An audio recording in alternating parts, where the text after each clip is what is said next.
I'm Mercy Bevan from Migration Academy. And for today, we're going to discuss what are the best ways to migrate to Australia. For those of you who have decided to migrate to Australia, either on a student visa or on a working visa or a spouse visa, there are ways within which you can easily go through processing things or things that you have to do in order to make it easier for you to adjust when you go to Australia. And here are the things that I recommend to do for you to do.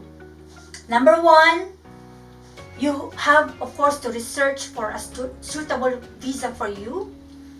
So when you plan to go to Australia on either on a student visa or a working visa or a spouse visa, you have to research what are the requirements, what are the procedures to go through it, and it would take a lot of legwork for you to do the research. But it's gonna pay off later because when your visa will be approved and you will be given the chance to go to Australia, there will be a lot of opportunities waiting for you.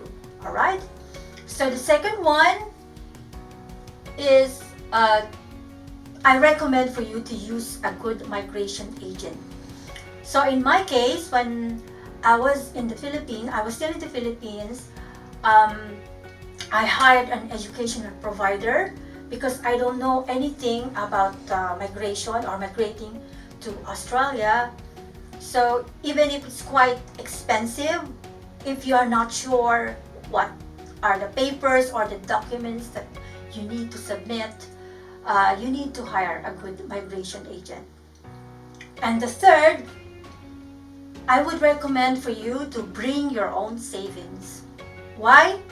Because when you move to Australia, it would take time before you can have a job. In my experience, it took me 3 months before I got a job. And I didn't know that you have to pay the rent because I stay in Sydney. I didn't know that I have to pay a weekly rent. So you have to pay a weekly rent and you have to buy your own food.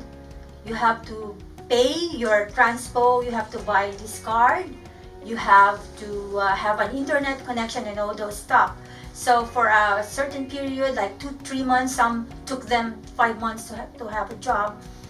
I recommend that you bring your savings, and if you are coming from the Philippines, it would be hard for you to convert your money. When you bring your Philippine money here, it would be hard for you to convert the Philippine money to Australian dollars. So I recommend that you convert when you're in the Philippines, you convert your Philippine peso to US dollar, and what you bring here in Australia is the US dollar because US dollar is more easy to convert to Australian dollar when you're already here in Australia. All right. So number 4, of course, in any new decision that we'll be making in our life, we have to expect the worst or be ready for what's in store for us. And it comes when migrating to Australia, it comes with it some disappointments and frustrations. So you have to be ready with it.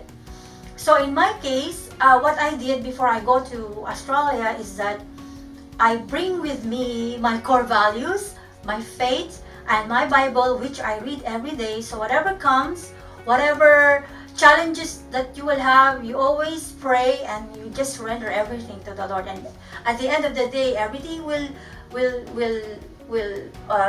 find its way. You will have a job later on. You just have to be patient and you just have to be prayerful and you just have to be very positive about anything. All right.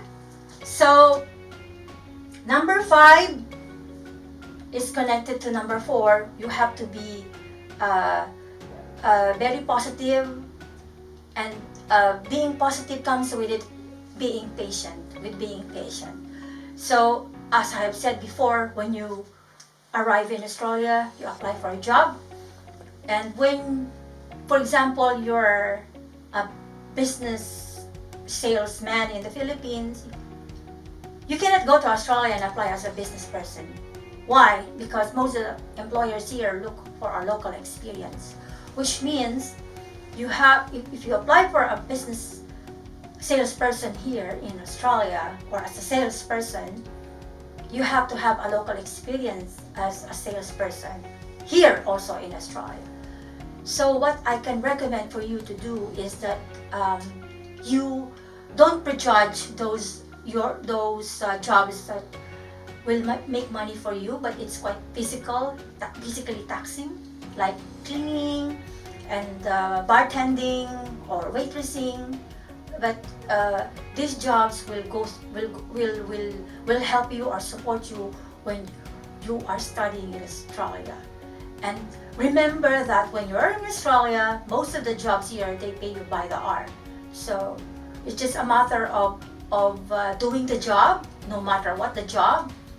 As long as you earn money by the hour, you can support yourself. Because remember, you are paying on a weekly basis. All right? So number 6 is that this is, I think, one of the character traits of Australians is they try to avoid conflict. So you have to understand this Australian character of avoiding conflict. All right, they don't want to directly be involved in any conflict unless it is labor or work related or legal, or it has something to do with any legal matter. It is their trait, and you might be surprised in this cultural trait of them. But you have to understand that you are already in Australia and you have to adjust to the most basic Australian trait, and this is one of those. And number 7, which is also very important when you migrate to Australia, when you have to choose your location very wisely. For example, in my case, when I was in the Philippines, the original plan was for me to go to Melbourne, where my relatives are. So I will have support system, and they will have people who will support me while staying in Australia, while studying and all that. But it was not what turned out to be, because I was approved in an Australian university somewhere in Sydney. So I have to make adjustment and I need to go to Sydney.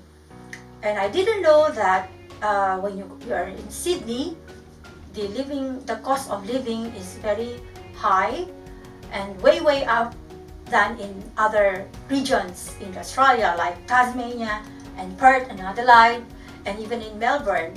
Some accommodation in Melbourne would only ask you for a monthly rent, but in Sydney you have to pay a weekly rent. It just happened for me. I am very fortunate,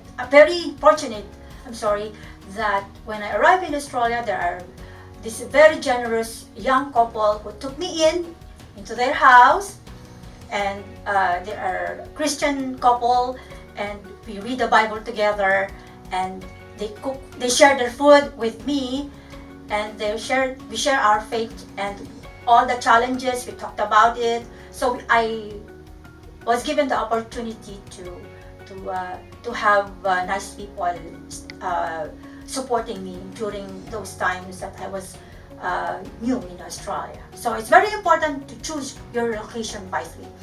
For those who are planning to go to Sydney, remember that the rent here is on a weekly basis. And now I came to Australia 2013. That was almost more than 5 years ago. And at that time I was paying 150, and now maybe it costs more than that.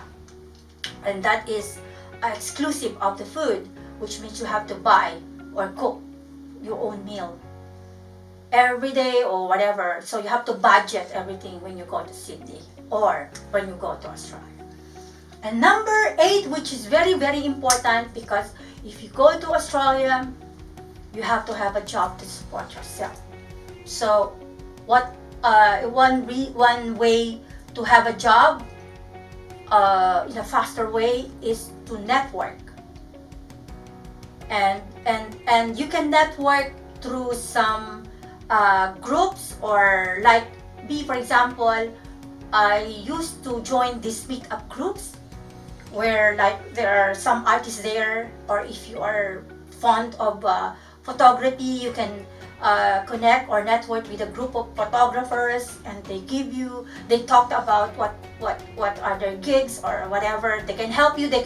You can refer to them, or you can use them as your referrals when you apply for a job. So it's very, very important to network with groups and um, association, especially if of your own, like if you're a photographer, to network with a group of photographers.